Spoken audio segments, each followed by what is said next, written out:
حی سے حیات ہی صادر ہوتی ہے۔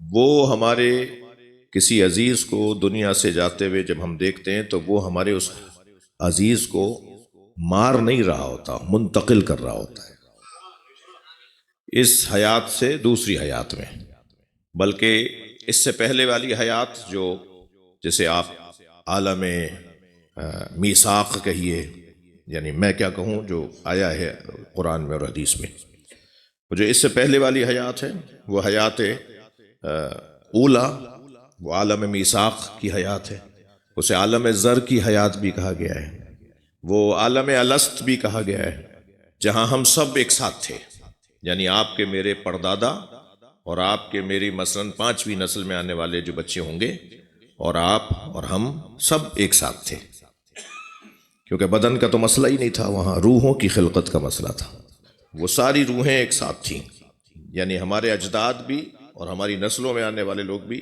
جتنے بھی ہیں، اگر مثلاً فرض کیجئے کہ 100 ہو چکے ہیں، میں 100 کچھ وہاں فرزند ہوں حضرت آدم کا، سید ہونے کے ناطے 42واں فرزند ہوں امام علی نقی کا۔ ذرا صلوات پڑھیں محمد والا۔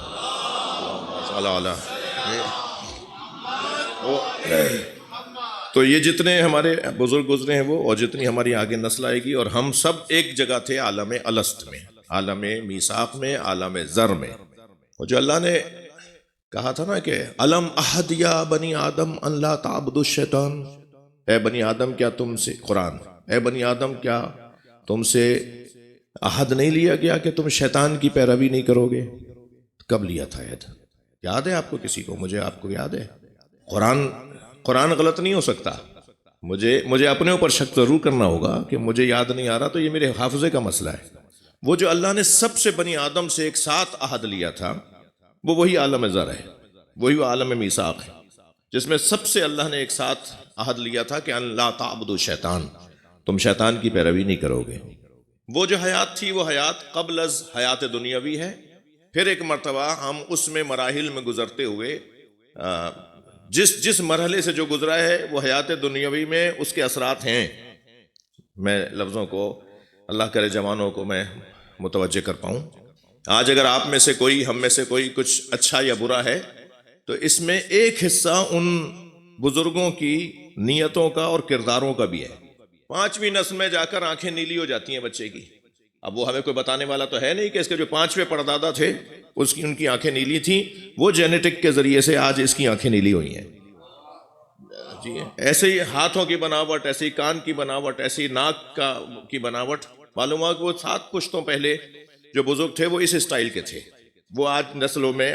تو جب باڈی کے اندر، بدن کے اندر 5-6 پشت پرانے بھی اثرات آ جاتے ہیں، تو پھر وہ جو حرکتیں اچھی تھیں تو اس کے بھی حرکات اچھی آئیں گے، وہ حرکتیں بری تھیں تو اس کے حرکات بھی برے آئیں گے۔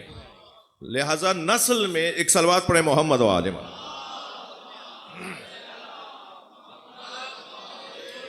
میں آج اپنے عزیزوں سے اور اپنے آپ سے کہوں گا کہ آج ہم جو کچھ کر رہے ہیں اس پر اپنے آپ کو سنبھال کر رکھنے کی ضرورت ہے، اپنے کاموں کو بہتر رکھنے کی ضرورت ہے۔ ہم سمجھ رہے ہوں گے کہ یہ ہم ہی لذت لے رہے ہیں، ہم ہی مزہ لے رہے ہیں، ہم ہی تکلیف اٹھا رہے ہیں، یہ آئندہ نسلوں میں ہمارے کیے ہوئے کام بھی منتقل ہوں گے۔ ممکن ہے کوئی کہے صاحب یہ کیا باتیں کر رہے ہو، ڈاکٹر کے پاس گئے، ڈاکٹر صاحب یہ کیفیت ہو رہی ہے، چیک کیا، شوگر کی کیفیت سامنے آنے لگی، تو ڈاکٹر ایک سوال ضرور کرتا ہے، آپ کے والد کو یا آپ کی والدہ کو شوگر ہے؟ ارے بھائی آپ میری بات کرو، میرے والد والدہ کی کیوں بات کر رہے ہو؟ تو جواب یہ آتا ہے کہ نہیں، بیماریاں جینیٹک کے ذریعے سے منتقل ہوتی ہیں۔ اگر بدن کی بیماریاں منتقل ہوتی ہیں تو کیا روح کی بیماریاں منتقل نہیں ہوں گی؟ صلوات پڑھ لیں۔ لہٰذا مجھے جو ماضی میں ہمارے بڑوں نے اچھا اور برا جو بھی کیا، وہ یقیناً اس کا جواب دے رہے ہیں، اور ان کے لیے ہم یہی تو کر رہے ہیں کہ ان کی مغفرت کے، کہ یا اللہ اگر کوتاہی ہو گئی ہے تو ہم تیری بارگاہ میں ہاتھ اٹھا رہے ہیں اپنے مرحومین کے لیے کہ انہیں معاف کر دے۔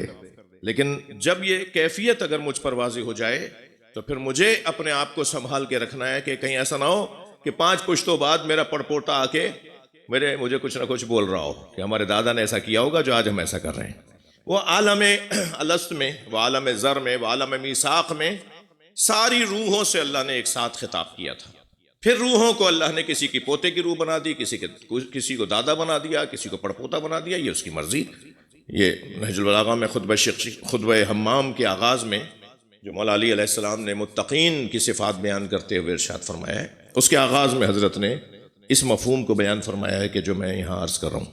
یہ جب حیات ختم ہوتی ہے اور ہم آنکھ کھولتے ہیں دنیا کے اندر، یعنی پہلی مرتبہ جب ماں کی گود میں ہم دنیا میں آتے ہیں تو یہ ایک دوسری حیات شروع ہو جاتی ہے، اسے حیات دنیاوی کہا گیا ہے۔ اس حیات دنیاوی کی پروردگار عالم نے 3 قسمیں کی ہیں۔ کسی کو ایک ہی نصیب ہوتی ہے، کسی کو دوسری بھی ہو جاتی ہے، کسی کو تیسری بھی ہو جاتی ہے۔ سب کو ضروری نہیں ہے کہ تینوں دنیاوی حیات کی قسمیں نصیب ہوں۔ پھر جب یہ دنیاوی حیات ختم ہو جاتی ہے تو پھر ایک اخروی حیات شروع ہوتی ہے۔ اخروی حیات کا مقدمہ ہے برزخ، اور اصل جو حیات ہوگی وہ ہوگی جنت کے اندر جانے کے بعد۔ میں تو جنت ہی کی بات کروں گا بھائی، صلوات پڑھیں ذرا محمد و آل محمد۔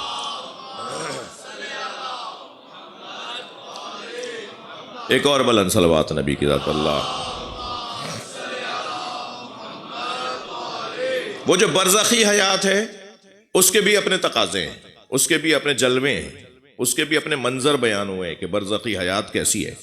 کچھ ایسے لوگ ہیں جو اس دنیاوی حیات میں اپنے آپ کو اتنا سدھار کے رکھتے ہیں، میں نے جان کے لفظ بولا ہے، اپنے آپ کو اتنا سدھار کے رکھتے ہیں کہ وہ اسی دنیاوی حیات میں اخروی حیات کے جلوے یہیں دیکھنا شروع ہو جاتے ہیں۔ بس جو اسی دنیاوی حیات میں اخروی حیات کے جلوے دیکھنا شروع ہو جاتے ہیں اسی کو ہم ولی خدا کہتے ہیں جی چشم برزخی کھل گئی، جس کو مکاشفہ کہا جاتا ہے، کشف کا مقام۔ اولیاء الہی کے یہاں یہ کیفیات پائی جاتی ہیں، وہ یہاں بیٹھ کے وہاں دیکھ رہے ہوتے ہیں، آنکھیں بند ہوتی ہیں انہیں نظر آ رہا ہوتا ہے، وہ سو رہے ہوتے ہیں وہ دیکھ رہے ہوتے ہیں، وہ جیسے آگے دیکھ رہے ہوتے ہیں ایسے پیچھے دیکھ رہے ہوتے ہیں، وہ بولنے سے پہلے سامنے والے کا دل میں اتر کے دیکھ لیتے ہیں یہ سوچ کے آ رہا ہے۔ یہ کیفیت ہمارے مرنے والوں کی اس وقت ہو چکی ہے۔ ہمارے جو دنیا سے جا چکے ہیں اخروی حیات میں، ان کی ہمارے بارے میں یہ کیفیت ہے۔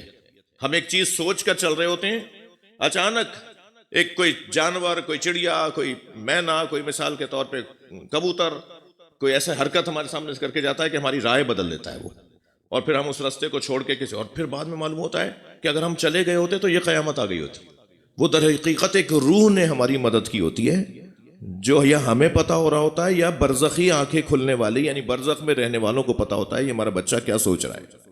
وہ روحیں مدد کر رہی ہوتی ہیں، وہ وہاں والے یہاں والوں کی مدد کر رہے ہوتے ہیں۔ خاص طور پر اولاد کی ماں باپ بہت پریشان رہتے ہیں، وہاں اولاد کے حوالے سے ماں باپ وہاں بہت پریشان رہتے ہیں، متوجہ رہتے ہیں، توجہ رکھتے ہیں، وہ مدد کر رہے ہوتے ہیں۔ خاص طور پر اولاد کے لیے کسی بھی پیر، کسی بھی مرشد کے مزار پہ جانے کے ساتھ اسے یہ خیال رکھنا چاہیے کہ اس کا اپنا مرشد ہے جس کو ماں کی قبر کہا جاتا ہے، اس کے اپنے پیر کی قبر ہے جسے باپ کی قبر کہا جاتا ہے۔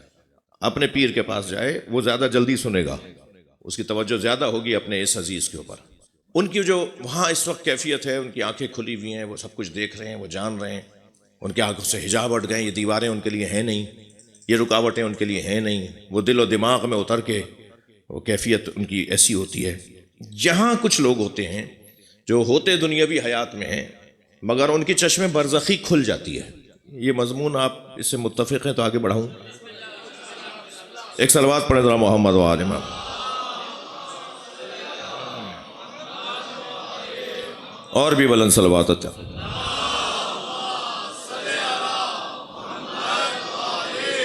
یہ اس دنیاوی حیات میں جن کی چشم برزخی کھل جاتی ہے، آنکھیں، برزخی آنکھیں، وہ اس کے عرفاء نے، میں ہلکا پھلکا جو بزرگوں کی زیارت کی اور ان کے یہاں کچھ سن لیا وہی بتا رہا ہوں۔ وہ کون سی چیزیں ہیں جس کی وجہ سے اس دنیاوی حیات میں برزخی آنکھیں کھل جائیں، اخروی آنکھیں کھل جائیں، ہمیں وہ چیزیں جو ہمارے مرنے والوں کو ابھی نظر آ رہی ہیں ہمیں اسی زندگی میں نظر آنے لگیں؟ وہ کیا کریں ہم؟ کیسے ہوگا وہ؟ کیسے ممکن ہے وہ؟ اللہ کو 2 چیزیں اپنی مخلوق خاص طور پر انسان کی بہت عزیز ہیں، 2 چیزیں بہت عزیز ہیں۔ ایک اپنی مخلوق انسان کا خون، دوسرے اس کی آبرو۔ جو اللہ کی مخلوق انسان کے خون کی حفاظت کرے اور ان کی آبرو کی حفاظت کرے تو ان 2 کاموں کے درمیان کبھی بھی وہ آنکھیں کھل سکتی ہیں کہ جنہیں چشم برزخی کہا جاتا ہے۔ سامنے والے کو شرمندہ نہیں کرنا، سامنے والے کو بے آبرو نہیں کرنا. معلوم ہوا چھوٹی چھوٹی باتوں پہ سامنے والے کو ایسا کچھ کہہ دیا، اس کے چہرے کا رنگ پھیکا پڑنا شروع ہو گیا، اس کے چہرے کا رنگ زرد ہونا شروع ہو گیا. بھرے مجمع میں ہم نے کچھ کہہ دیا، سب کے سامنے ہم نے کچھ کہہ دیا. وہ کوئی بھی ہو، اولاد ہو، بھائی بہن بھائی ہو، پڑوسی ہو، نوکر ہو، کام کرنے والا ہو. خاص طور پہ جن کے پاس بڑی گاڑیاں ہوتی ہیں وہ کچھ دیر کے لیے بھول جاتے ہیں کہ سائیکل پہ چلنے والا بھی انسان ہے. خاص طور پر جن کے پاس مہنگی سواریاں ہوتی ہیں وہ بھول جاتے ہیں کہ پیدل چلنے والا کوئی اللہ کا ولی ہو سکتا ہے. مگر وہ جو رویہ ہوتا ہے کھڑکی سے شیشہ اتار کے اور صاحب گاڑیاں دبا کر اور لوگوں کو ڈانٹ کر، خاص طور پہ رکشے والوں کو، تانگے والوں کو، چنچیوں والوں کو، جو بڑی گاڑیوں والے ذلیل کر رہے ہوتے ہیں، کیا معلوم یہی اللہ کا ولی ہو؟ اور اس کی ایک آہ تمہیں برباد کر دے، اور اس کو تمہیں جو تم نے اس کے ساتھ کیا ہے اس کی وجہ سے تمہاری توفیقات سلب ہو جائیں. صلوات پڑھ لیں ذرا محمد و آل محمد. اور اس کو برخلاف کر لیں، اس کو برعکس کر لیں، بلکہ اس کو سیدھا کر لیں. اگر خاص طور پر ان کا خیال کیا جائے جو سردی میں کھڑے ہو کے ٹھیلا لگایا ہوا ہے اور وہ حلال پیسہ کما کے اپنے بچوں کے لیے محنت کر رہا ہے، اس کو بے آبرو نہ کریں. ایک مثال ہے، ہوٹلوں میں جاتے ہیں ہمارے دوست، وہ ویٹر جو ہوتے ہیں، جو ان کو ذلیل کرنے میں بعض دوستوں کو مزہ آتا ہے. ارے بھائی کیا کر رہے ہو، یہ کیوں کر رہے ہو ایسا؟ انسان ہے، وہ بھی کوئی آبرو رکھتا ہے، اس کا بھی کوئی قبیلہ ہے، خاندان ہے، گھر ہے، اس کے بھی بچے بیوی بچے ہیں، وہ بھی تمہاری طرح پیٹ رکھتا ہے، وہ بھی تمہاری طرح احساسات اور جذبات رکھتا ہے. اسے بھی ہنسی آتی ہے، اسے بھی رونا آتا ہے، اسے بھی خوشی ہوتی ہے، اسے بھی غم ہوتا ہے. اور سب کے سامنے اسے ڈانٹنا، یہ کیوں لے کر آؤ، واپس لے جاؤ، تم فلاں ہو، بلاؤ اپنے اس کو، تم رکھا کس نے، اس کو نکالا جائے. عجیب حرکتیں کر رہے ہوتے ہیں بعض لوگ. موت کی مجلس ہے بھائی، ایسی باتیں کروں گا. صلوات پڑھ ذرا محمد و آل محمد.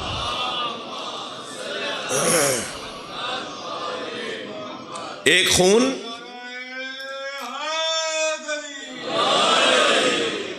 ایک خون اور ایک آبرو. دماء اور فروج، دو چیزوں کے بارے میں خاص حکم آیا ہے کہ ان کی حفاظت کرو. دوسرا کچھ بھی ہو جائے کسی کا خون بہنے نہ دینا، خون بچاؤ لوگوں کا. دوسرا یہ آبرو بچاؤ.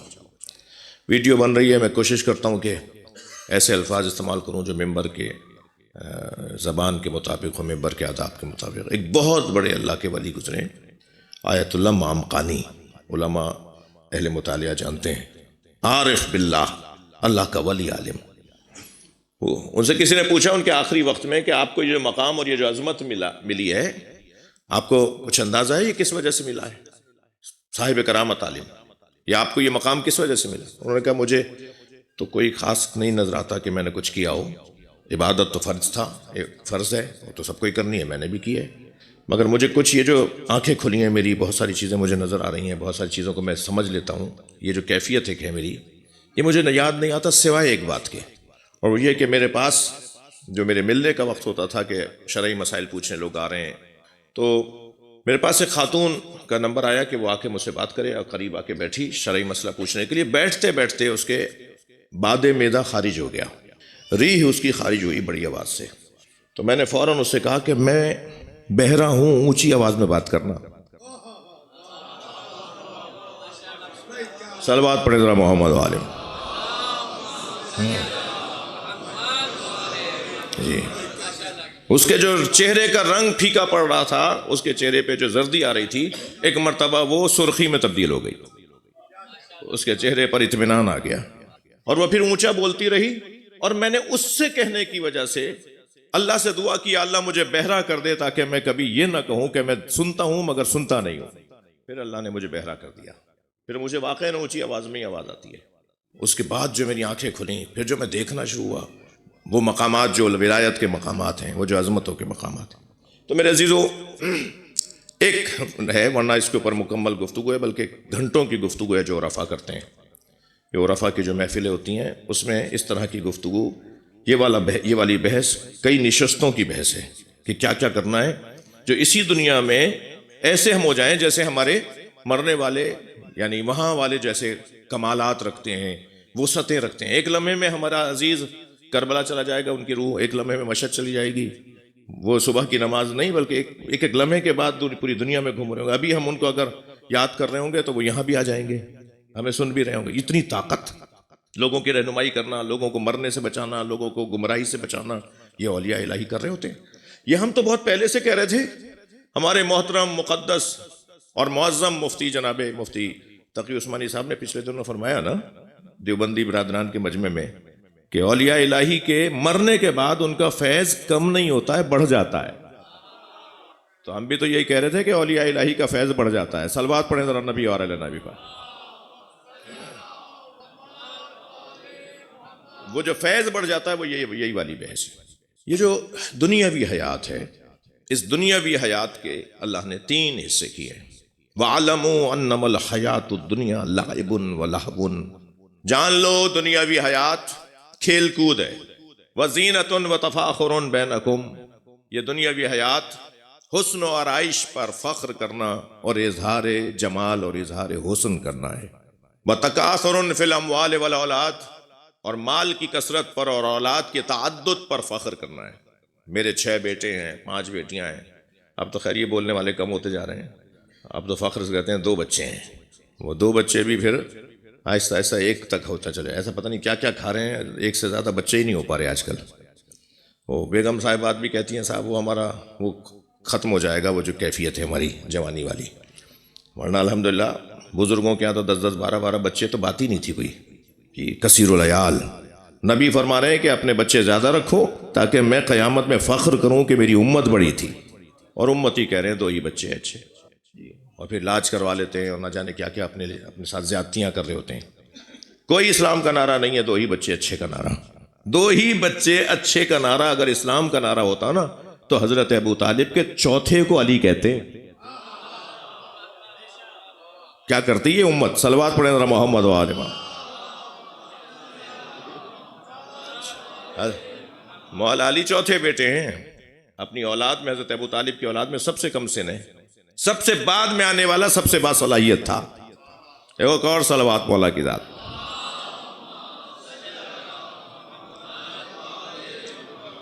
یہ جو 3 حصوں میں اللہ نے تقسیم کیا ہے حیات دنیاوی کو، پہلا کہا کھیل کود، اس کو کہتے ہیں بچپنا۔ بچہ یعنی کھیل کود۔ یہ آپ کے ساتھ مجلس میں بھی آ کے بیٹھ جائے گا نا تو یہ وہاں پر بھی اپنے مطابق اس مجلس کے مطابق کچھ نہ کچھ کام کر رہا ہوگا، اور ہمیں اس سے یہ توقع ہی نہیں کرنی چاہیے کہ یہ مجلس میں ہماری طرح کے بیٹھے گا۔ جی ہماری جوتیاں جب اس کے پیر میں نہیں آتی تو ہماری عقل اس کی عقل میں کیسے آئے گی؟ یہ تو بچہ ہے نا بھائی، یہ بچہ تو کوئی یہی کرے گا۔ پھر بعض لوگ ڈانٹ رہے ہوتے ہیں کہ کیوں لے آتے ہو بچوں کو؟ نہیں بچوں کو لاؤ۔ جی کھیل کود، کھیل کود یہ اسکول میں بھی کھیل کود چاہتا ہے، یہ پڑھائی میں بھی، یہ مجلس میں بھی، یہ مسجد میں بھی۔ میں شبر بھائی سے کہوں گا کہ باہر کے ممالک میں آپ لوگ سب اکثر لوگ جاتے ہیں، میرا بھی سفر رہتا ہے تبلیغی سفر، وہاں امام بارگاہوں میں سینٹرز میں ایک ہال بناتے ہیں جس میں بچوں کے گیمز رکھے جاتے ہیں، اور وہ گیم دینی تعلیمات کے مطابق ہوتے ہیں، یعنی وہ کھیل بھی رہے ہوں اور جان بھی رہے ہوں کہ ہمارے 8ویں امام کو امام علی رضا کہتے ہیں۔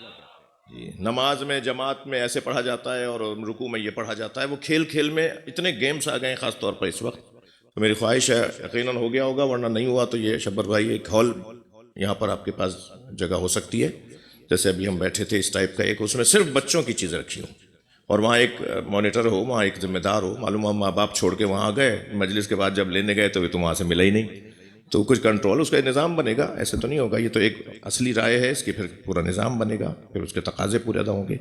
یہ کھیل رہا ہو، امام بارگاہ جائے، ماں باپ کو کہے کہ مجلس شروع ہو گئی کہ چلیں گے نہیں، جبکہ اسے پتا ہے وہاں مجلس میں مولانا کو نہیں سننا، وہ اما ابا کو کھینچ کے لائے گا امام بارگاہ، چلو آج مجلس ہے وہاں، اور وہ پھر اس ہال میں جا کے وہ کھیل رہا ہوگا، اما ابا یہاں مجلس سن رہے ہوں گے۔ تھوڑے سے بڑے ہو جائیں گے تو پھر وہ مجلس میں بھی آ کے بیٹھ جائیں گے، کم سے کم امام بارگاہ سے پیار تو بڑھے گا، مسجد سے رغبت تو بڑھے گی۔ لہٰذا یہ کھیل کود کے جو اس کے تقاضے ہیں، وہ اسے یہاں لا کے تھپکا کے مجلس میں سلائیں نہیں، اسے لے آئے گود میں، بیٹھا ہے، تھوڑی دیر میں اس کو نیند آنے لگی، کہتے سو جاؤ یہی۔ یہ بہرحال نہ ہونے سے تو بہتر ہے۔ ایک صلوات پڑھیں محمد و آل محمد۔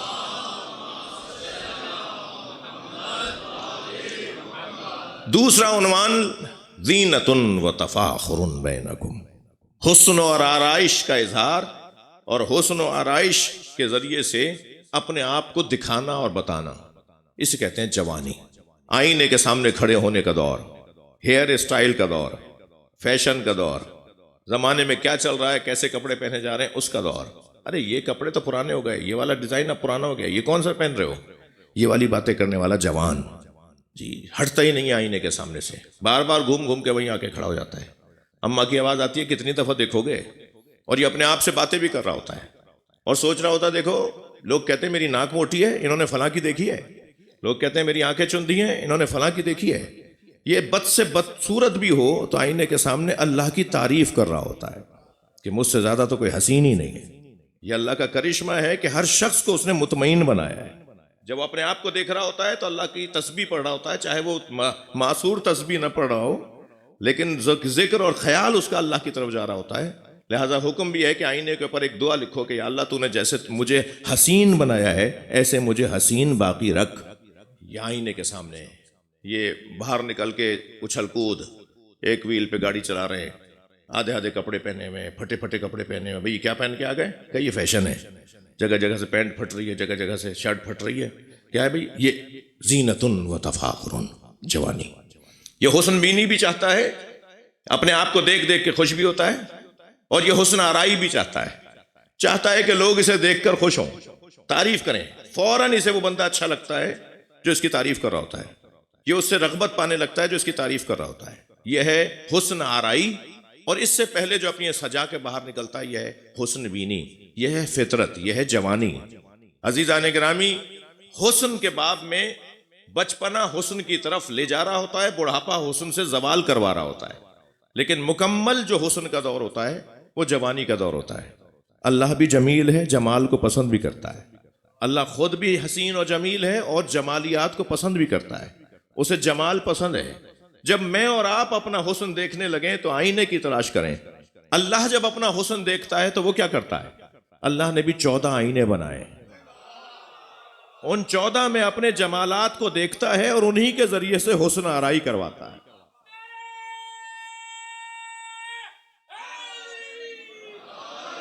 یہ مشہد مقدس میں اللہ کا جلوہ ہے، یہ کربلا معلیٰ میں اللہ کا جلوہ ہے، یہ نجف اشرف اللہ کے جلوے کی جگہ ہے. تبھی تو جب نجف میں اور کربلا میں کوئی زائر جاتا ہے تو ایسا لگتا ہے جیسے جنت میں آ گیا ہو.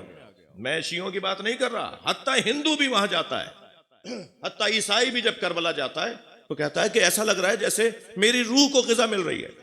ایک بہت بڑے مفتی صاحب پاکستان سے گئے، بہت کچھ ہمارے خلاف بول چکے ہیں ماضی میں. وہ وہاں جب تشریف لے گئے تو انہوں نے کالے چشموں شیشوں والی اینک لگا لی، وہ جو معمولاً جن کی آنکھیں آ رہی ہوتی ہیں وہ لگاتے ہیں.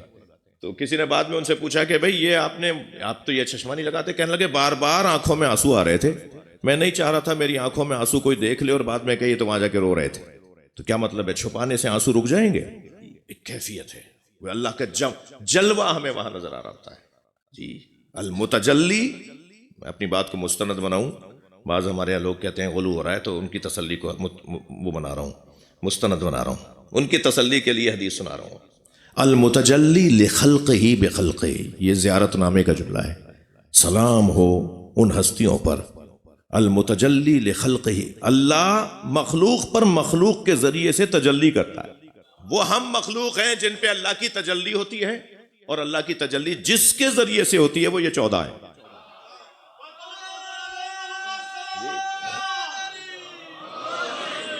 بلند صلوات ہدیہ کر دیں گے نبی کو.